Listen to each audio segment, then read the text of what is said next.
माफ करना, मुझे आने में थोड़ी देर हो गई। वो क्या है कि इतने दिनों के बाद मैं तुमसे मिल रही हूँ ना, तो समझ में ही नहीं आ रहा था कि तुम्हारे लिए क्या क्या बनाऊं। और जब समझ नहीं आया तो बहुत सारे व्यंजन बनाए मैंने तुम्हारे लिए। तुम बस थोड़ी देर इंतजार करो, मैं अभी खाना लगाती हूँ। हाँ, कैसी हो पायजामा? मैं कैसी हूँ? तुम्हें देखने के बाद कोई दुखी रह सकता है क्या? हाँ, पहले तुम बताओ, मैं इतने दिनों यहाँ नहीं थी तो ठीक से खाना खाया या सब दान कर देते थे? चलो आओ।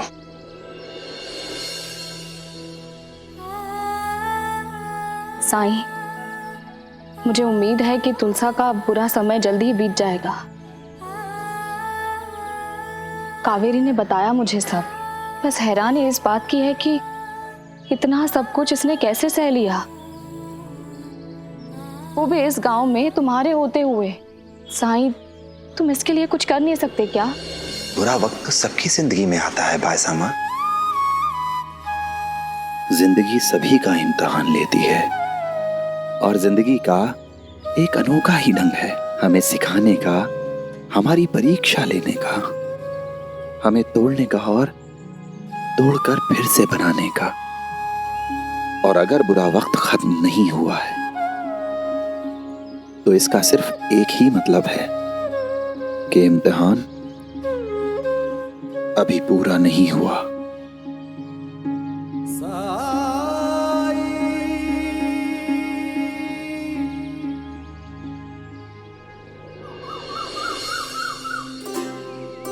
पता नहीं मेरी बहन किस हाल में होगी।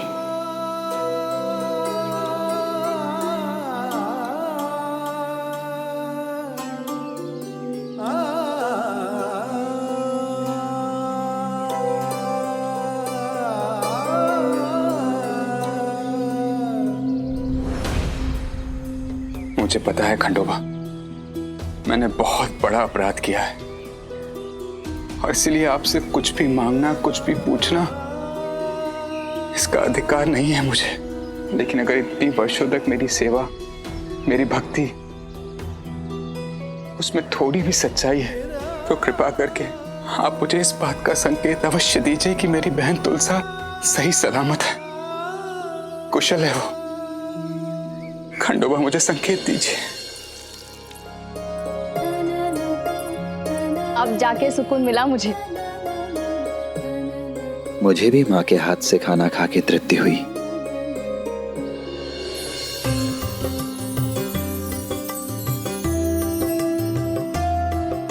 साईं,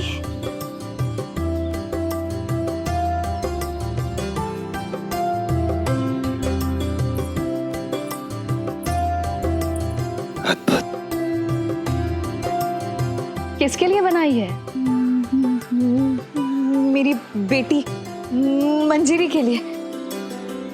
उसे शंख की माला चाहिए थी, मैं उसे दूंगी ना, बहुत खुश हो जाएगी शंख की माला देखकर, बहुत।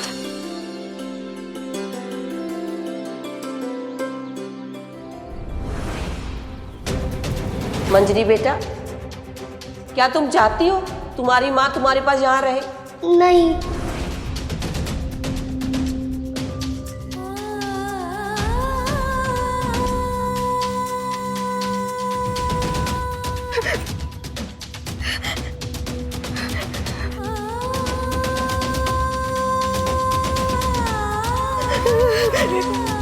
तुलसा, क्या हुआ? मुझे नहीं लगता मैं अपनी बेटी से कभी जिंदगी में मिल पाऊंगी।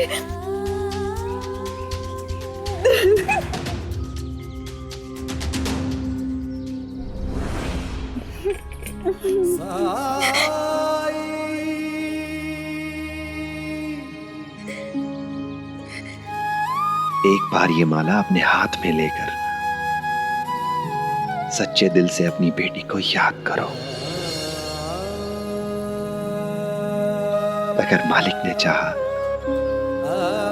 तो बहुत जल्द अपनी बेटी को अपने हाथों से ये माला पहनाओगी तुम। सच? भरोसा करके तो देखो।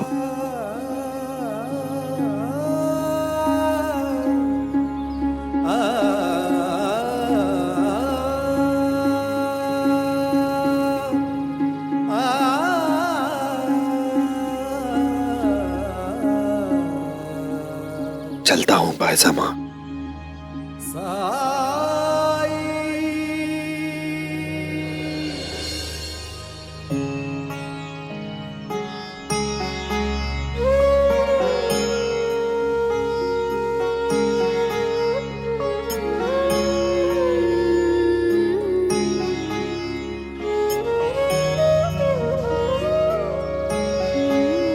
मेरी बेटी को मुझसे मिलवा दो भगवान, मुझे उससे मिला दो।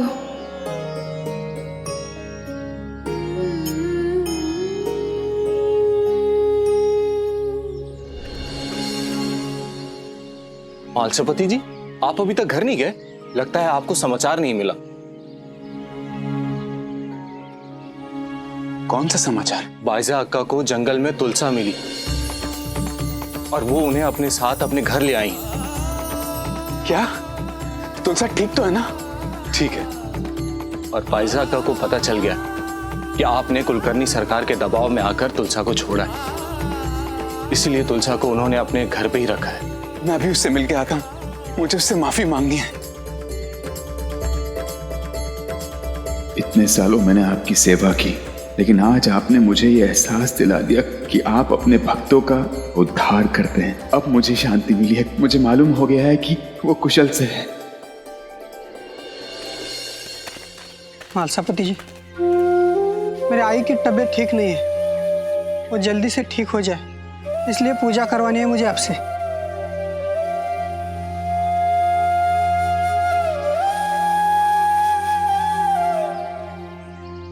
आओ।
चंदू, अरे साईं, प्रणाम साईं। राम जी भला करे। साईं, उस दिन आपकी कृपा से सारी दीमक चली गई थी। सही कहा था आपने, नहीं तो मैं इसे कटवाने वाला था। जीवन अमूल्य है और हमें उसे उसके हर रूप में संरक्षित रखना चाहिए। साई, साई, साई, वो कुलकर्णी सरकार के आदमी तुलसा को चावड़ी ले गए।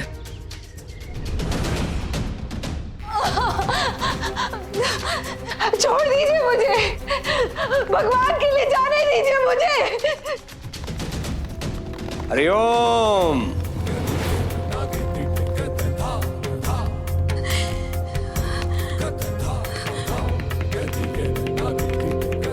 जाने ही दिया था तुझे पहले, लेकिन तू ही वापस आ गई। कौन लाया तुझे, बताओ। सरकार, बायजा अक्का को आपके हुक्म के बारे में पता नहीं था। मात्र एक दिन पहले मैंने विकल्प दिया था मालसापति को, या इसे शिरडी के बाहर करो, नहीं तो नुकसान की भरपाई दे दो। अब ये वापिस आ गई हैं तो पहले से ज्यादा नुकसान करेगी। हाँ, सरकार सही कह रहे हैं। हमें बाइजा अक्का से कहना चाहिए था कि इसे गांव से बाहर निकाले। अरे ये कोई साधारण औरत नहीं है, डायन है ये, डायन।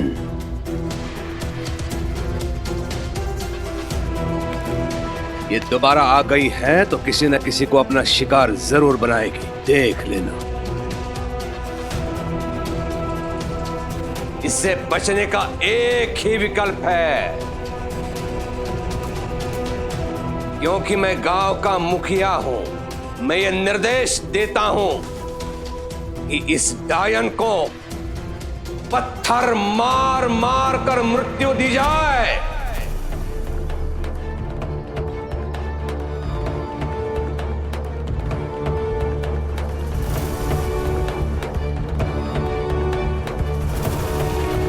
सरकार, सरकार, सरकार, मेरी बहन निर्दोष है। सरकार, भगवान के लिए ऐसा मत कीजिए, वो डायन नहीं है। हरिओम,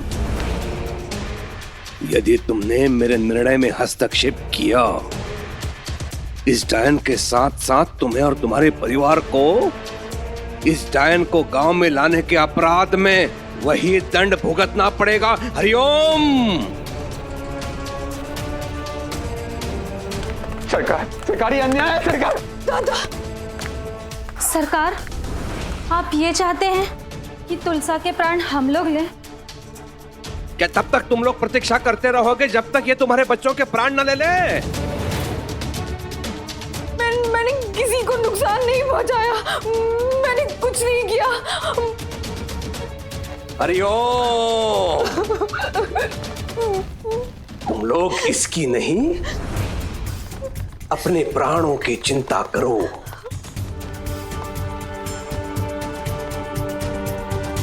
मैं जानता हूं कि तुम में से कई लोग जो कायर हैं, डरपोक हैं, जो पत्थर को हाथ तक नहीं लगाएंगे। तुम में से कई लोग ऐसे भी हैं जिनके हृदय अब तक इस डायन के घड़ियाली आंसू से पिघल भी गए होंगे। हरिओम। लेकिन ये मत भूलो, ये साधारण स्त्री नहीं है, ये डायन है, डायन। अब निर्णय तुम लोगों को लेना है। इसे जीवित छोड़ना चाहते हो या इसके हाथों मरना चाहते हो? ये जीवित नहीं रहनी चाहिए, ये हम सब लोगों के लिए खतरा है। हाँ हाँ हाँ, इसको मार देना चाहिए। अगर ये जीवित रही तो पूरे गांव को खा जाएगी। इसे जीवित रहने का कोई हक नहीं है, इसे जिंदा रहने का कोई हक नहीं है। मारो इसको।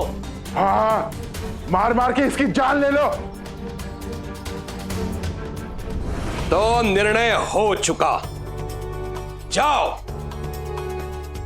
पत्थर लेके आओ और इस डायन की जीवन लीला को समाप्त कर दो। हरिओम।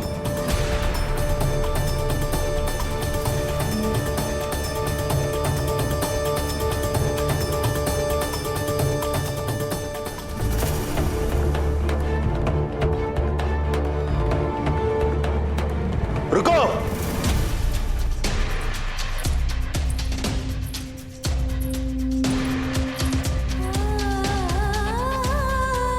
साई, साई।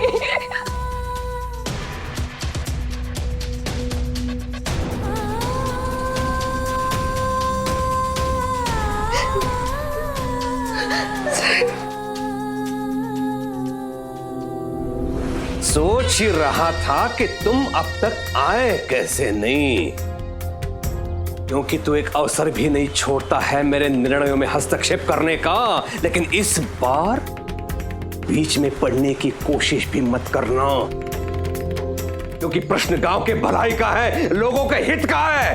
हरिओम।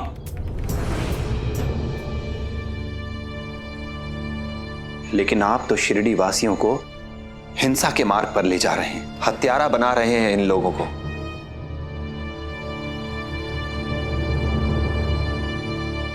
और हत्यारा बनने में किसी का भला कैसे हो सकता है? आत्मरक्षा के लिए किसी को मारना अपराध नहीं होता है बैरागी। और यह सिद्ध हो चुका है कि ये डायन है। और ये निर्णय केवल मेरा नहीं है बैरागी, पूरे गांव का निर्णय है। ये सहमति के साथ लिया हुआ निर्णय है। क्या तुम गांव के निर्णय को बदलना चाहते हो? प्रयास करके देख लो। चलो मैं भी देखना चाहता हूं कि तुम इनका विश्वास कैसे जीत लेते हो। ओम, माफ कीजिएगा, लेकिन इस बारे में मेरा ज्ञान थोड़ा कम है। क्या आप में से कोई मुझे बताएगा कि डायन क्या होती है? एक बुरी औरत होती है जो अपने काले जादू से, तंत्र मंत्र से लोगों को नुकसान पहुंचाती है। इसे चुड़ैल और डायन कहते हैं। हाँ, उसके पैर उल्टे होते हैं और वो जहाँ भी मौजूद होती है वहाँ का माहौल बहुत ही भयानक होता है। होती तो वो बहुत डरावनी है, पर लोगों को उसका असली रूप नहीं दिखता। रूप बदलती है वो। हाँ साईं, वो लोगों के दिमाग को अपने काबू में कर सकती है और बुरी नजर से किसी को भी मार सकती है, परिवार को श्राप भी दे सकती है। साईं, डायन की चोटी इतनी लंबी होती है कि उसका उपयोग करके वो गले में फंदा डालकर लोगों को मार भी सकती है। हरिओम हरिओम। आप लोगों के हिसाब से तुलसा डायन है? जी साईं। तो ये जो खूबियां, जो शक्तियां आपने बताई, वो सब तो तुलसा में होनी चाहिए। हाँ।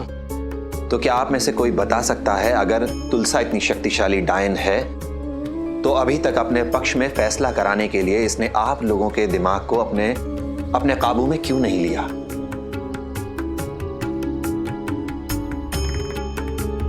अगर तुलसा डायन है, इतनी शक्तिशाली है, तो फिर जो लोग इसे यहां पकड़ कर लाए, उन लोगों को और उनके परिवार को श्राप देकर अभी तक बर्बाद क्यों नहीं कर दिया इसने?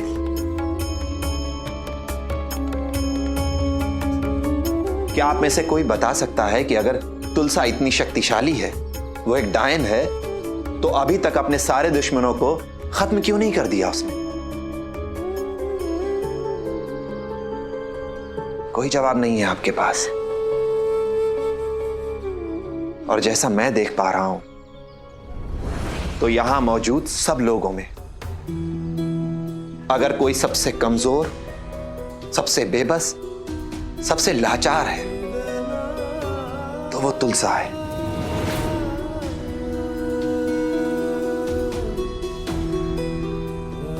ये तो एक सरल हृदय की, छल कपट से दूर सीधी सादी स्त्री है। एक मां है, एक बहन है, एक बेटी है। फर्क है तो सिर्फ इतना कि इसका पक्ष लेने वाला कोई नहीं है। अकेली है ये, बहुत मजबूर, बहुत लाचार है ये। पर देखने से तो कोई भी भ्रमित हो सकता है साईं। बिल्कुल सही कहा। देखने से कोई भी भ्रमित हो सकता है, जैसे किसी के बारे में मनगढ़ंत बात सुनकर कोई भ्रमित हो सकता है। और युगों से हमारे समाज में इसका सबसे आसान शिकार स्त्रियां ही होती आई हैं।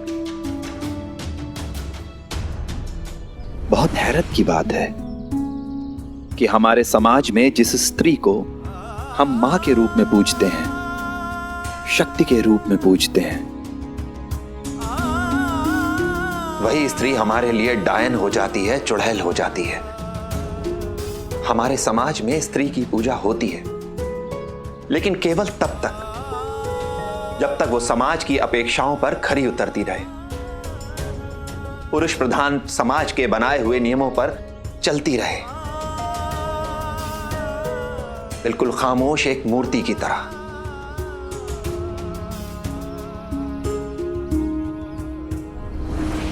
अंधविश्वास के आधार पर चल रहे हमारे समाज में किसी को भी चुड़ैल, डायन घोषित कर देना ये बहुत आसान है, क्योंकि अंधविश्वास में तर्क से तो काम ही नहीं लेते हम।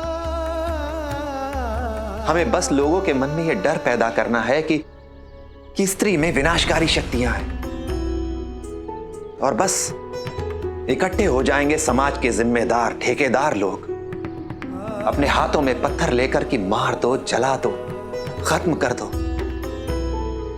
यही होता आया है और यही होता रहेगा। लेकिन क्या आपने कभी ये जानने, ये समझने की कोशिश की है कि अगर इस स्त्री में इतनी विनाशकारी शक्तियां हैं, तो वो इन शक्तियों का प्रयोग करके अपनी सुरक्षा क्यों नहीं करती? ए बैरागी, मैं जानता हूं तुम ये क्यों कर रहे हो, क्योंकि तुम्हारी पायजा मां ने इस डायन को अपने घर में शरण दी हुई है। हरिओम। और ये तुम्हारे खंडर में निःशुल्क चाकरी करने आती थी, है कि नहीं? क्या आप लोग इस बैरागी की बात को मानोगे या अपनी आंखों देखी पर विश्वास करोगे? इस डायन ने तुम लोगों को दुख पहुंचाया है, क्षत हुआ है, क्षति हुई है। आप लोग आए थे मेरे पास साक्ष्य लेके, और उसके आधार पर मैंने आपके हित में निर्णय दिया था। और आज भी मैंने जो निर्देश दिया है वो आप लोगों के हित में दिया है। हरिओम। ये सच है साईं, हमारे पास साक्ष्य है। इसने बहुत सारे लोगों को नुकसान पहुंचाया। हाँ साईं, जहां जहां इसकी बुरी नजर पड़ी वहां वहां अवश्य बुरा हुआ है, क्षति हुई है। मैं जानना चाहता हूं उन लोगों को जिन्हें तुलसा की वजह से कष्ट पहुंचा है। क्या आप लोग हाथ उठाकर बताएंगे कौन है वो लोग?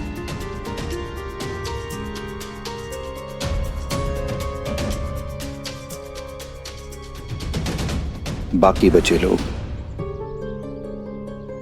आप लोगों ने कुछ नहीं देखा, आपका कुछ बुरा नहीं हुआ, आपने कुछ महसूस नहीं किया, लेकिन फिर भी आप तुलसा को मारने के लिए तैयार हो गए, बिना कुछ जाने, बिना कुछ समझे, क्योंकि आपने एक अफवाह सुनी थी और आप लोग अफवाहों के आधार पर किसी की जान लेने के लिए तैयार हो गए। क्या ये उचित है? बैरागी, ये भोले भाले लोग हैं। तुम्हारे तर्कों का, प्रश्नों का कोई उत्तर नहीं है इन बेचारों के पास। सुनो, अपने तर्कों के आधार पर ही तुम मेरे निर्णय में बाधा ला रहे हो, लेकिन ध्यान में रखना ये डायन है, इसने लोगों को क्षति पहुंचाई है, लोगों का नुकसान किया है, और इसलिए तुम्हारे तर्कों को सुनने के पश्चात भी ये लोग यहां पे खड़े हैं। इनके मन में डर है, भय है इस डायन को लेकर, और ये सारे लोग इसे दंडित होता हुआ देखना चाहते हैं। तो ठीक है, आप लोग चाहते हैं कि तुलसा को दंडित किया जाए। अगर इसने किसी का नुकसान किया है, कोई पाप किया है, तो मुझे कोई आपत्ति नहीं है। आइए, दंडित कीजिए इसे। आप लोगों से एक गुजारिश है, तुलसा को पत्थर वही मारेगा जिसने कभी किसी का अहित ना किया हो, किसी का बुरा ना किया हो। हम बुरे लोग नहीं हैं, हमने कोई पाप भी नहीं किया है, तो फिर हमें डर क्यों हो? मारो इसे और जान ले लो इस डायन की।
ऊपर मारने के बदले नीचे क्यों फेंक रहे हैं?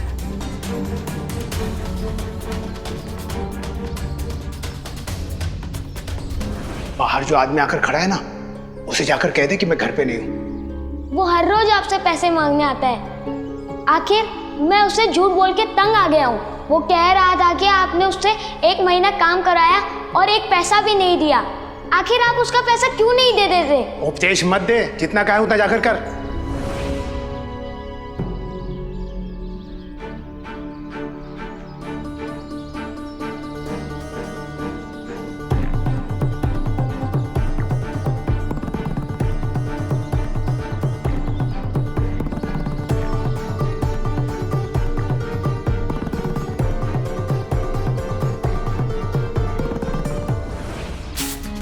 आरती बहनी, कुछ पैसे चाहिए थे उधार आपसे। मैं इसे पैसे क्यों दूं? पता नहीं ये वापस करेगी भी या नहीं। क्या है ना, मैं तुम्हारी मदद ज़रूर करती, पर वो मुन्ना के बाबा संदूक की चाबी अपने साथ ले गए हैं।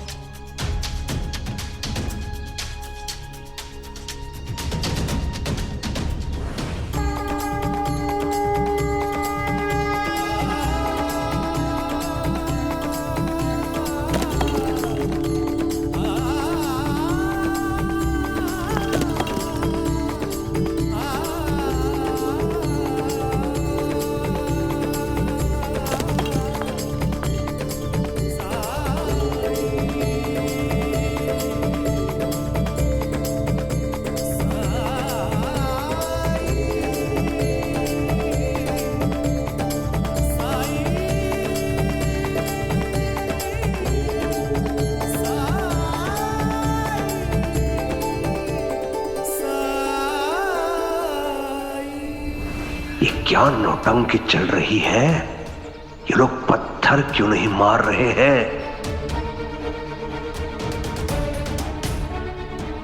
ए पाखंडे!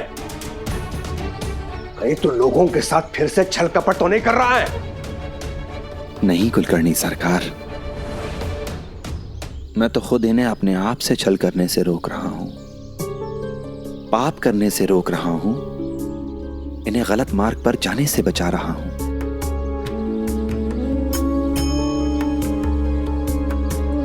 तुमने कहा कि तुलसा के जाने से तुम्हारी छत गिर गई। रस्सी टूटी थी इसलिए छज्जा पहले से ही हिल रहा था। उसे तो किसी ना किसी दिन गिरना ही था। हाँ, ये बात अलग है कि छत उसी दिन गिरी जिस दिन तुलसा गई। पर एक बार सोच कर देखो, अगर तुलसा ना आई होती तो तुम घर से बाहर नहीं आती। मतलब तुम घर के अंदर ही होती और छत तुम्हारे ऊपर ही गिरती।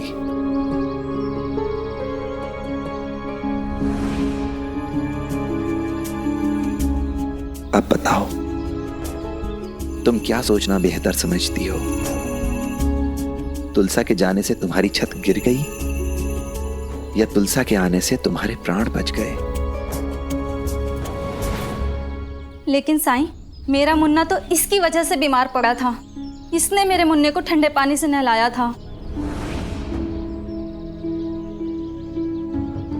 तुम्हें याद है तुम्हारे बेटे ने थोड़ी देर पहले दूध पिया था और उसकी जिद करने के कारण तुमने उसे अचार खाने को दे दिया। दूध के ऊपर अचार खाने से उसे बदहजमी हुई, उल्टियां होने लगीं और इसी वजह से पानी की कमी हो गई शरीर में।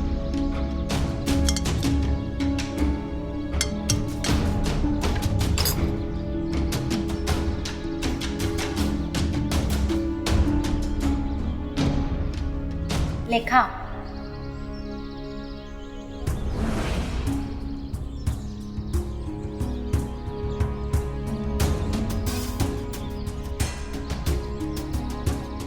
और उस रात तुलसा ने जब गाय का दूध निकाला तो उसकी वजह यह थी कि मल्हारी भूखा था। बच्चा दूध की जिद कर रहा था और तुलसा ने तो बस थोड़ा सा ही दूध निकाला था गाय का।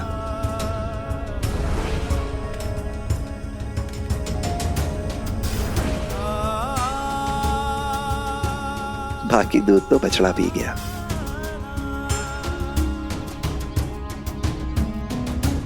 क्या साईं सच में मुझे कुछ नहीं पता था इस बारे में।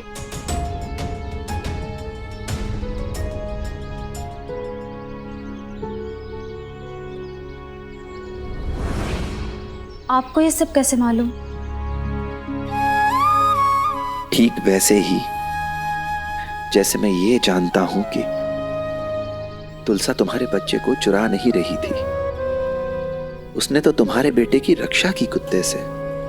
तुम्हारे बेटे के पैर में चोट लगी हुई थी, ठीक से खड़ा भी नहीं हो पा रहा था।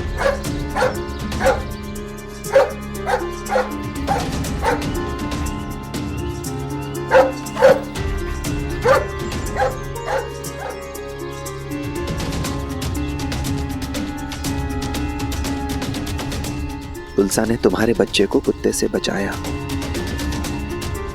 उसकी चोट की साफ सफाई की, उसे पट्टी बांधी और उसके बाद वो उसे तुम्हारे घर पहुंचाने ही आ रही थी जब तुम्हारी उससे मुलाकात हो गई।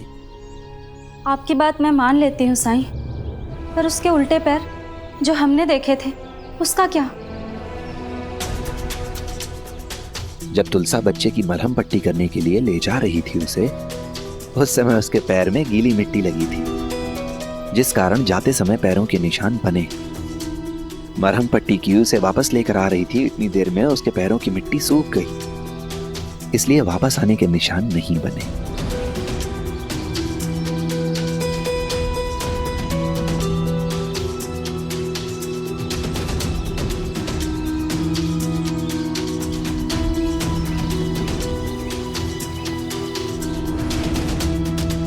तुलसा के हाथ में काला कपड़ा होने के कारण तुम उसके पैर नहीं देख पाई।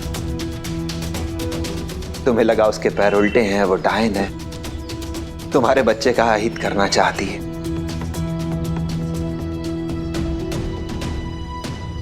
आज गलतफहमियों के चलते आपने एक निर्दोष को डायन बना दिया।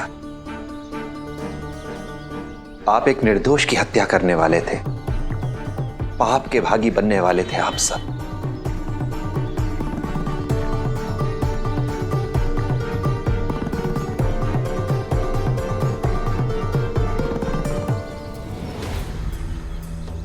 और आप, मैं जानता हूं कि आप तुलसा के खिलाफ गवाही नहीं देना चाहते थे, पर थोड़ा सा जोर, थोड़ा सा दबाव डालने से आपने अपना बयान बदल दिया।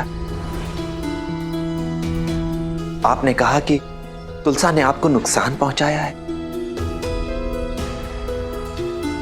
पर शायद आप भूल गए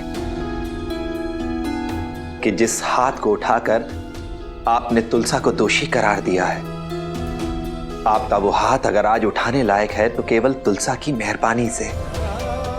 अगर वो सही समय पर आपकी मदद नहीं करती तो आज आपका हाल क्या होता, ये आप अच्छी तरह जानते हैं।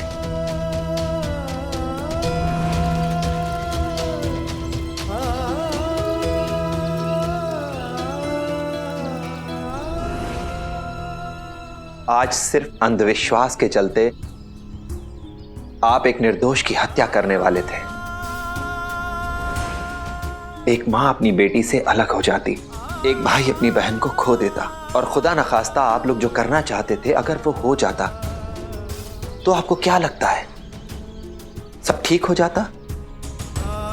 नहीं, क्योंकि आप लोग शिरडी में एक मिसाल कायम करने जा रहे थे। कल से आप में से कोई भी अपनी गलती नहीं मानता, सब अपनी जिम्मेदारी दूसरे पर डालते। आज एक पर उंगली उठी है, कल दूसरे पर उठती, और यह सिलसिला चलता ही रहता। अगर कोई आपसे असहमत है या जाने अनजाने उसकी वजह से आपको कोई कष्ट पहुंचता है या आप उसके सामने अपमानित महसूस करते हैं, तो क्या आप उसे डायन, उसे चुड़ैल घोषित करके उसे और उसके परिवार को खत्म कर देंगे, बर्बाद कर देंगे उन्हें? यह हक आपको किसने दिया? बताइए, क्या आप लोग एक ऐसे समाज में रहना चाहते हैं, एक ऐसे समाज में जीना चाहते हैं जहां किसी पर एक छोटा सा आरोप लगा देने से उसे फांसी पर चढ़ा दिया जाए? और अगर आज इस औरत को डायन घोषित करके इसे सजा सुनाई गई, इसे सूली पर चढ़ाया गया, तो याद रखिए ये कल आपके साथ भी हो सकता है। मुझे माफ कर दीजिए साई, मुझसे गलती हो गई।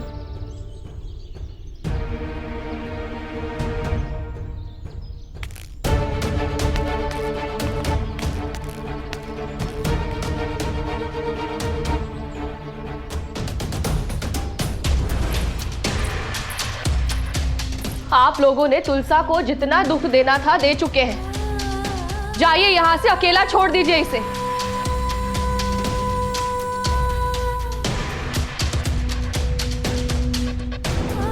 हमसे गलती नहीं, बहुत बड़ा अपराध हुआ है जो हम सबने तुम्हें इतना गलत समझा। हमें माफ कर दो, हमें माफ कर दो।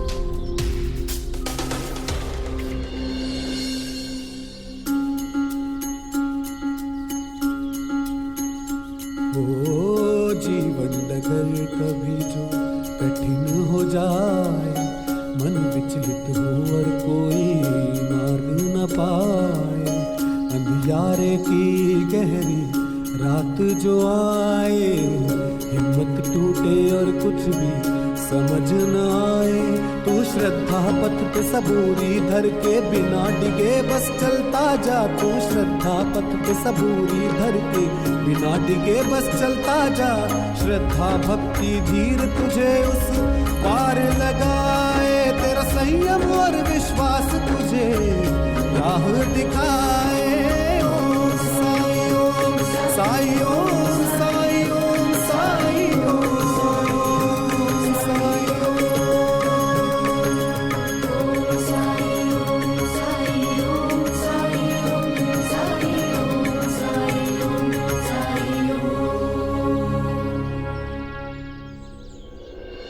मुझे माफ कर दो तुलसा, तुम्हारा भाई होकर भी मैंने तुम्हें अकेला छोड़ दिया। तुम्हारा संरक्षण करना मेरा दायित्व था, लेकिन मैंने अपना दायित्व नहीं निभाया, जिससे तुम्हें दुख सहना पड़ा, अपमान सहना पड़ा। मैं तुम्हारा भाई कहलाने योग्य नहीं हूं तुलसा, मुझे माफ कर दो। ताई, आपके असली अपराधी तो मैं हूं। ये जो कुछ भी हुआ सब मेरे कारण हुआ। ना ही मैं इन पर दबाव डालती और ना ही आपको छोड़ने चाहते। मुझे माफ कर दीजिए ताई। वहिनी, आप ऐसा क्यों बोल रही हो वहिनी? दादा, अब जो भी हुआ उसमें आपकी कोई गलती नहीं है। आप खुद बेबस थे, लाचार थे, जैसे मैं थी। आपको आपकी बेटी की भविष्य की चिंता थी। मेरी भतीजी है वो, मुझे भी उसकी चिंता थी। मेरे लिए मंजरी और गौरी में कोई अंतर नहीं है, इसलिए मैंने निर्णय लिया कि मेरा शिरडी में रहना अनुचित है। मेरा यहां से जाना ही सबके हित में है। महान हो, अब चाहे जो भी हो जाए, हम आपको हमारे साथ ही रखेंगे। आपको हमारे साथ ही रहना है। हाँ तुलसा, अब से मैं तुम्हें अकेला छोड़ने की गलती कभी नहीं करूंगा। तुलसा के पास अब शिरडी में दो दो घर है, एक भाई का और एक अक्का का। तो बताओ तुलसा, पहले किसके घर जाओगी, भाई के या अक्का के? नहीं,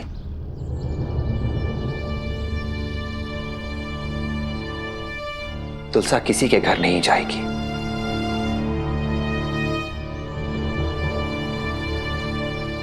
इस समय तुम्हें द्वारका माई जाना चाहिए। जी साईं।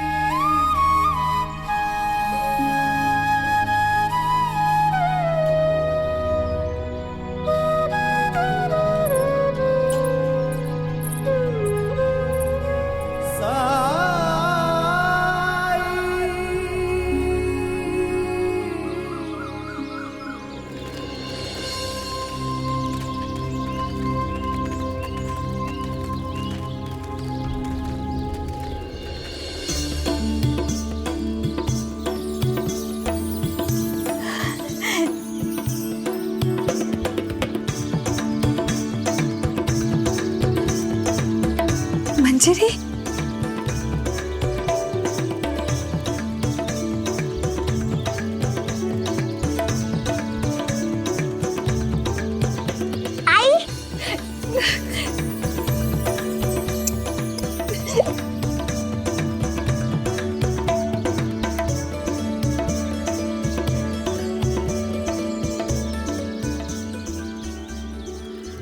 तुलसा,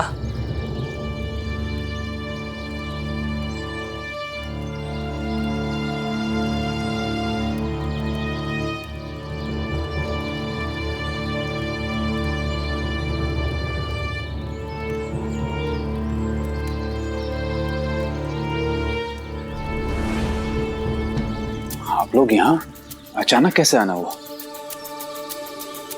कल रात को मैंने एक बहुत बुरा सपना देखा। मैंने देखा कि कुछ लोगों ने तुलसा को बांध के रखा हुआ है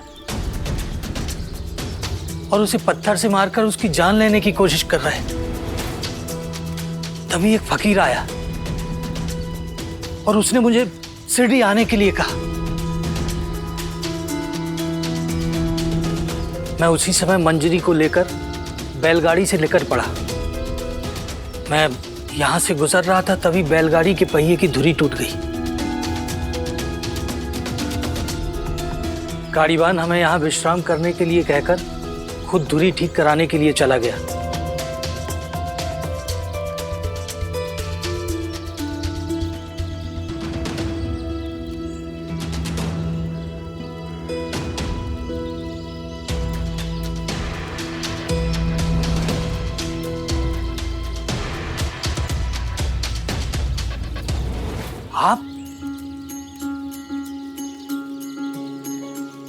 आप ही तो मेरे सपने में आए थे।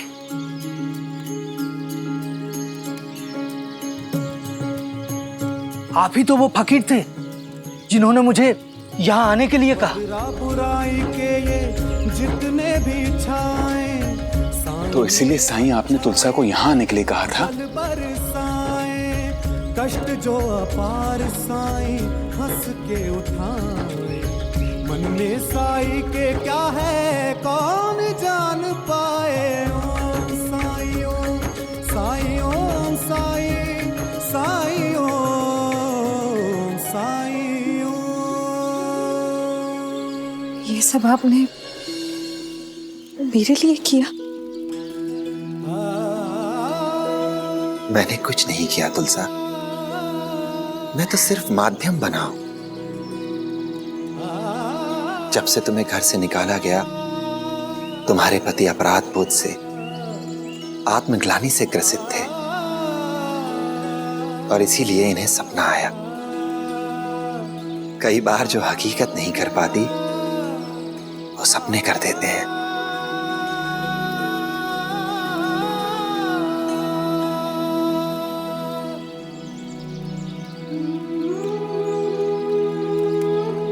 मुझे माफ कर दो आई।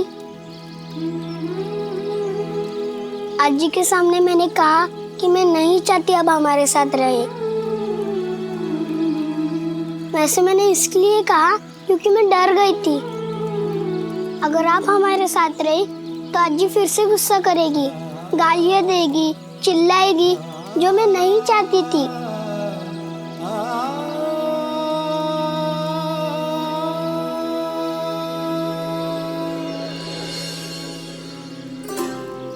तुलसा, मुझे माफ कर दो। जो भी तुम्हारे साथ हुआ उसमें सबसे बड़ी गलती मेरी है। मैंने कभी तुम्हारा बचाव नहीं किया, कभी तुम्हारा साथ भी नहीं दिया। तुम पर आई अत्याचार करती रही और मैं खामोश रहा। मेरी इसी खामोशी की वजह से आज तुम्हारी जान खतरे में पड़ गई। मैं आई को समझाऊंगा। चलो घर चलो तुलसा।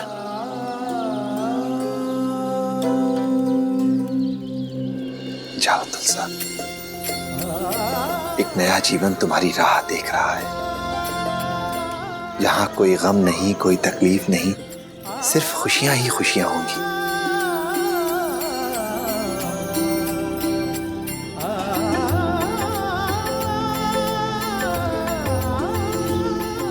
अपने माता पिता का, अपने बड़ों का सम्मान करना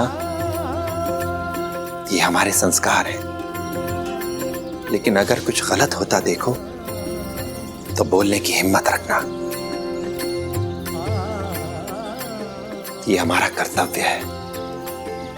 इस संसार के प्रति, इस समाज के प्रति, मानवता के प्रति। मैं वादा करता हूँ साईं, तुलसा को बहुत खुश रखूंगा और ये सुनिश्चित करूंगा कि उसे भरपूर सम्मान मिले, दुख नहीं।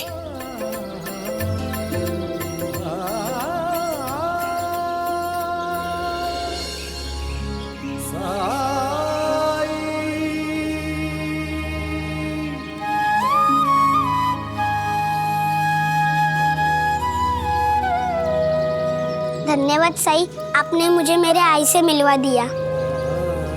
अल्लाह मालिक है।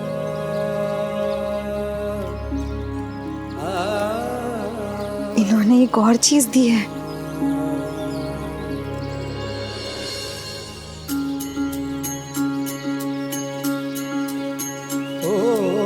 सुख दुख आने जाने हैं और साए, बाबुराए मनवा तेरा जुड़ जाए। मन में आशा के दीपक बुझने ना पाए, सुबह फिर से आएगी हम समझाए। ओ साई ओ साई ओ साई ओ साई ओ साई ओ साई ऐसे और भी मज़ेदार वीडियो के लिए हमारे चैनल को लाइक, शेयर और सब्सक्राइब करें।